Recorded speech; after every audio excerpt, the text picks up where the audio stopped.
Welcome back नाज़रीन। सिंध के ॿिनि शहरनि जी मीरपुर ख़ासि डिवीज़न ब तूफ़ानी बरसातुनि ऐं ॿोॾ खां तमामु घणी मुतासिर थी आहे। ख़ासि तौर ते गुलबेग नुकरिच ॻोठ समेत मुख़्तलिफ़ जेके ॻोठ आहिनि उहे मुकमिल तौर ते पाणी हेठि आहिनि ऐं ज़मीनी राब्ता कटिजी विया आहिनि। खाद खुराक ऐं तिबी इमदाद उते तमामु घणो वॾो मसइलो बणियल आहे। इन समूरी सूरत हाल ते गुफ़्तगू कंदासीं मीरपुर ख़ासि मां धरती टीवी जे रिपोर्टर फज़ल शर सां।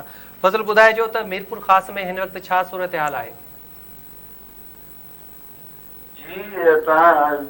मीरपुर ख़ास की सूरत हाल इंतहाई ख़राब है। जॾहिं तव्हांखे ॿुधाईंदो रहंदुमि, मीरपुर ख़ास जो तालुको सिंधड़ी आहे वो मुकमल तौर पानी हेठि आहे। तालुको जुडो आहे त उहो मुकमल तौर पानी हेठि आहे ऐं जुडो कोट गुलाम अहमद आहे उहो बि पाणी हेठि आहे। पर जेके 27 तालुका आहिनि उहे मुकमल तौर पानी हेठि आहिनि। उते जेके फसल आहिनि या जेके घर आहिनि ॻोठ आहिनि उहे जेको ॻोठनि जा ॻोठ घरनि जा घर ढही चुका आहिनि ऐं सिमनालनि में जेको आहे सो केतिरनि ई हंधि घारा पई चुका आहिनि। जंहिं सबबु हिन टाइम बि जेको आहे घारा पियल आहिनि। उते ॻोठा अॼु ताईं जेको लॻतरान करे रहिया आहिनि।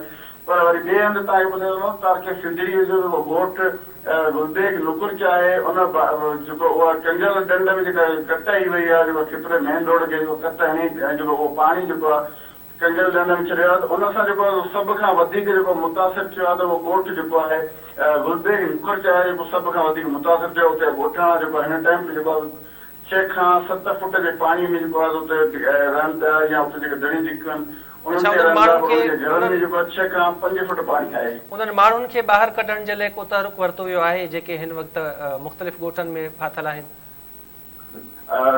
इहो आहे त ॻोठनि में जेको आहे सो तक़रीबन जेको आहे ॻोठ जेको आहे या इहो ॻोठ लॻे थो सराड़ी या हिकिड़ी दह आहे। सराड़ी इहो ॻोठ हिकिड़ो वॾो आहे, दह बि वॾी आहे जेका तालुकी सिंधड़ी आहे जंहिंमें ॻोठ जेको आहे गुलबेग जेको नुकुरच अचे थो या मजीद नुकुरच अचे थो, हाकिम नुकुरच अचे थो, केवड़ो नुकुरच अचे थो। इहे मुकमल तौर इहे जेको वॾा ॻोठ आहिनि जेके मुकमल तौर पाणी हेठि अची विया आहिनि। ऐं वरी तव्हांजे सवालात कढण जे रेस्क्यू करण जे हवाले सां त अञा ताईं न हिते जा चूंडियल नुमाइंदा उते पहुता, न को MPA पहुतो आहे, न को जेको आहे DC पहुतो आहे, न AC पहुतो आहे, न मुख़्तियारकार पहुतो आहे।